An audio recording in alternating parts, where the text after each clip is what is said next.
శ్రావణం mega sale మీ CMR legacy of జ్యువెలరీలో విఏలో 50% వరకు తగ్గింపు. వివరాలకు సంప్రదించండి. నమస్తే రమగారు. నమస్తే జయ.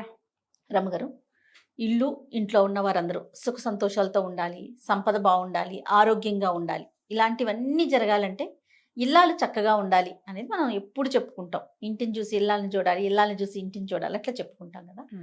అట్లనే ధన సంపద పెరగాలి, భర్త చేస్తున్నది ఏ పనైనా సరే చక్కగా కలిసి రావాలి. ఇలాంటి ఆలోచన ఉన్నప్పుడు ఆ ఇంట్లో ఉన్న స్త్రీ ఏ విధంగా ఉండాలి? ఈ కాలం వాళ్ళు వింటారా జయ? ఇంకా అంటే అది ఎట్లా అంటే రమగారు, వినేవారి కోసమే మనం మాట్లాడుకుందాం. అంతే అంతే. భర్తల వ్యాపారాలు, ఉద్యోగాలు,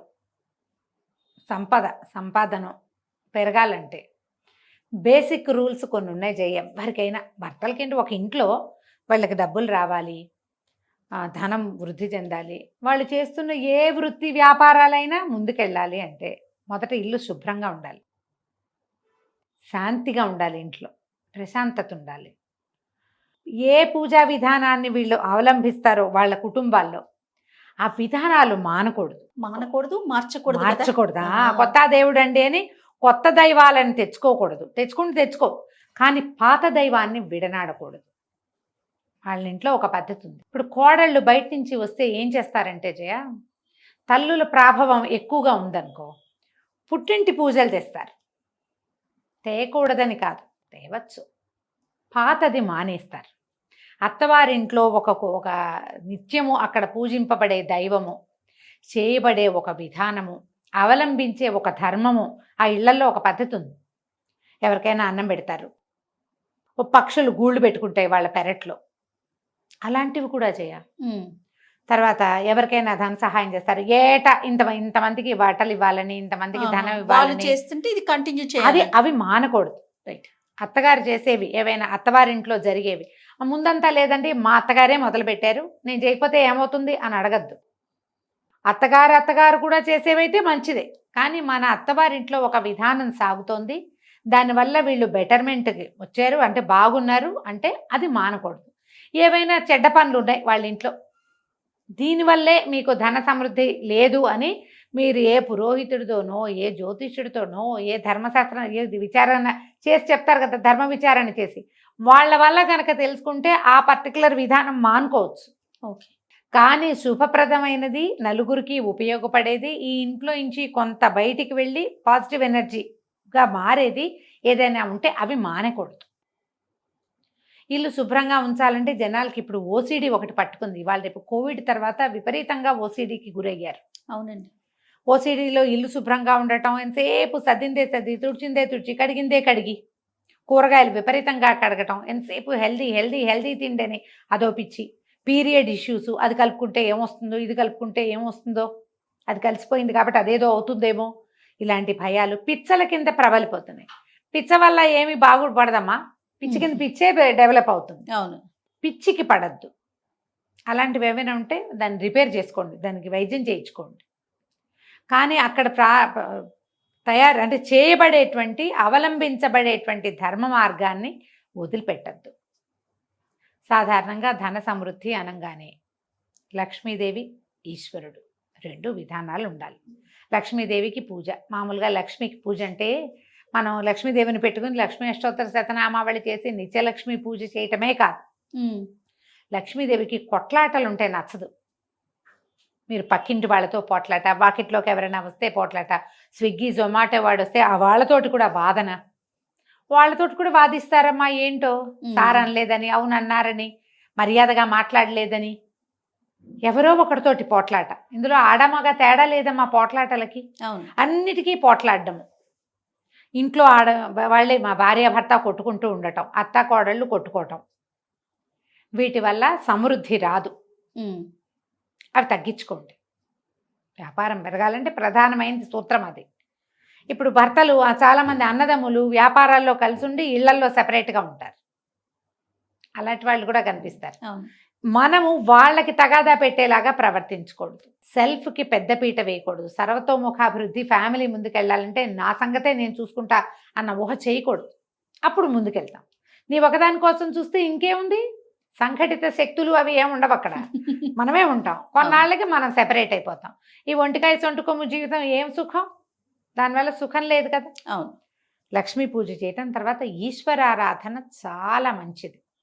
ఇప్పుడు మనకేంటంటే పర్వదినాలు వస్తాయి. ఇప్పుడు ఈ నమ్మకాలు లేని వాళ్ళకి ఏం చెప్తామంటే, వాళ్ళకి ఇది పూజ చేసే నమ్మకాలు పెట్టి ప్రార్థన చేసే నమ్మకం ప్రతివాడికి ఉంటుంది. పూజ ప్రార్థన రెండు సమానమేనమ్మా, ఒకటే. నువ్వు అది చేస్తావా ఇది చేస్తావా, ఏ విధానాన్ని అవలంబిస్తే దాన్ని సజావుగా అవలంబించండి. మీకు ఇంకొకటి ఏదో మీ సిస్టము, ఆ సిస్టంలో కూడా దానము, ఇతరులకి సహాయము, ధర్మ ప్రవర్తన అన్ని ధర్మాల్లోనూ ఉంటుందమ్మా. కదా, దేనిది దానికే, దేని రకం దాందే. వాళ్ళకి ఏదో చెప్తారు, ఇంత ఇంత దానం చేయాలని, ఇంత కలిసి ఉండాలి, ఏవో ఉన్నాయి కదా, ఇది ధరించాలి, ఇప్పుడు పూజ చేయాలి, ఈ సమయంలో ఉపవాసం ఉండాలి, అందరికీ ఉన్నాయి. మీకు ఏది ఉంటే అది పాటించండి. ఏ రకమైన ఆరాధన ఉంటే ఆ రకమైన ఆరాధనని ముందుకు తీసుకెళ్ళండి. ఈశ్వరుని పూజ కూడా ఖచ్చితంగా శివారాధన ధన సమృద్ధికి కారణమవుతుంది. శివుడు ఐశ్వర్య ప్రదాత, మోక్షప్రదాత కూడా. ముందు ఐశ్వర్యాన్ని సాధించండి, మీకు లభించిన ఐశ్వర్యాన్ని పంచండి ప్రపంచం మీద. అప్పుడు మోక్షం వైపుకు వెళ్లేందుకు కూడా దారి కనపడుతుంది. అంతే. మీకు వచ్చిన దాన్ని మీరే దాచిపెట్టుకుంటుంటే కొన్నాళ్ళకి ఏమవుతాం, నరకంలో పడతాం మనం. మోక్ష సాధన లేదు. ఇంకా మనకి ఎంత వచ్చినా సరే అందులో నుంచి కొంత దానం చేయాలి, కొంత ప్రపంచం మీద ఖర్చు పెట్టాలి, కొంత ఇతరులకి అయాచితంగా ఇచ్చేసేయాలి. వాడు అడిగితే ఇవ్వడం కాదు, నీ అంతటి నువ్వే ఇస్తూ ఉంటే వస్తూ ఉంటుంది. వ్యాపార సూత్రంలో ప్రధానమైనది జయ, ఎంత బయటికి వెళ్తే అంత వస్తుంది. 10 వాళ్ళని పెంచుకోండి. అందరివి ఒక 5 కుటుంబాలు, 5 మంది ఉన్నారు మీ దగ్గర, 50 మంది ఉన్నారు, వాళ్ళందరూ బాగుండేలాగా చూసుకోండి. అందరూ సంతోషంగా ఉన్నారు. ఎవరికో ఏదైనా ఇబ్బంది వచ్చింది, ఈ సంస్థ ఎవరైతే ఉన్నారో వ్యాపారస్తులు, మేము ఉన్నాం పర్వాలేదు మేము చూసుకుంటాం, వాళ్ళు ఇంకా లాయల్గా పనిచేస్తారు. దాని నుంచే కదమ్మా డబ్బు వచ్చేది. మన వ్యాపారం ఇంకా బాగా పెరుగుతుంది. ఇవన్నీ బేసిక్ రూల్స్ కదా. అంతే కదా. ఇవి ఒకళ్ళలో ఉంటే సరిపోదు జయ, మంది మీదకి వెళ్ళాలి ఇవి. ఇప్పుడు ఒక ఫ్యామిలీ పెద్దకి ఈ రకమైన అవగాహన ఉంది, మిగిలిన వాళ్ళంతా వ్యతిరేకించకూడదు. వాళ్ళు వ్యతిరేకిస్తుంటే వాళ్ళని కూర్చోబెట్టి వాళ్ళకి అర్థమయ్యేలాగా చెప్పాలి. ఇది మన వ్యాపార సూత్రం, ఇదే మన ఐశ్వర్యానికి కారణం. ఇలాగే ఉండాలి. దీన్ని ఈ రకంగా మీ ఐడియాలజీ అంతా బయట ఏదైనా చేసుకోండి, ఈ ఫ్రేమ్లో మాత్రం ఇంతే మీరు, అంతే. ఇలా ఖచ్చితమైన నియమావళి గనక ఈ ఇళ్లల్లో ఉంటే ఆడవాళ్ళకి ఉండాలి. మగవాళ్ళు దానాలు చేసేవాళ్ళైనా ఆడవాళ్ళ చేతులు చిన్నవనుకో కష్టం, ఇంకేమిస్తారు. అవును కదా. పూర్వం అట దీని మీద చిన్న కథ చెప్తా చూడు. ఒక ఆయన పిసినారు, వాడు వ్యాపారస్తుడు, బాగా సంపాదించాడు. భార్య ఆవిడకి ఏంటంటే ఇలా సంక్రాంతి వచ్చిందంటే దానం చేసేయాలి, 4 బస్తాలు అక్కడ పెట్టించు, నేను దానం చేసుకోవాలనేది. ఆవిడ పెద్ద పెద్ద అరిచేతులు, తీసిందంటే తవ్వెడొస్తాయి. అయిందా. ఆయన ఏం చేశాడు, కుమారుడికి పెళ్లి చేశాడు. 22-21 ఏళ్ళు వచ్చినాయి, పిల్లకి 16 ఏళ్ళ చిట్టి పిల్ల, అందమైన పిల్లని చేసుకున్నాడు. ఆ పిల్ల ఆయనకి తెగ నచ్చింది. దాని బుజ్జి బుజ్జి చేతులు, చిట్టి చేతుల పిల్ల. కొంతమంది ఉంటారుగా. అక్కడి నుంచి పెళ్ళి అవగానే ఏమన్నాడు, ఏమే ఇన్నాళ్ళు నువ్వు చేసావు దానం, ఇక నుంచి కోడలు చేస్తుంది, నువ్వు ఇంకా బియ్యము దానం చేయడానికి పూనుకోవద్దు. ఓకే. వాళ్ళు నవధాన్యాలు వాకిట్లో పెట్టించాడు. దాన్ని 9 కాదులే, కొన్ని గోధుమలని జొన్నలన్నీ పెట్టించారు. అమ్మ జొన్నలు పెట్టమ్మా అన్న వాళ్ళకి జొన్నలు పెడుతుంది. అత్తగారి పిడికిలతో పెట్టింది అనుకో దోసెడవుతాయి అవి. కోడలు పిడికిలతో పెడితే చిన్నే అవుతాయి, ఎక్కువ ఉండవు. అమ్మాయి చక్కగా దానం చేయమ్మా నువ్వు అని కోడలు కప్పచెప్పాడు. కోడలు కప్పచెప్తే కోడలు ఏం చేసేది, 1 పిడికిలు చాలదు, 3 పిడికిళ్ళ దానం దాని పుట్టింట్లో అది నేర్చుకుంది. ఈయన 3వ రోజు సాయంత్రం ఊరి నుంచి తిరిగి వచ్చాడు, చూసుకున్నాడు బస్తాలన్నీ ఖాళీ. పిల్ల కనుక పిడికిడితో కాదు దోసెడితో పెట్టినా ఎక్కువ పోవే, సగం పైగా ఉండాలి.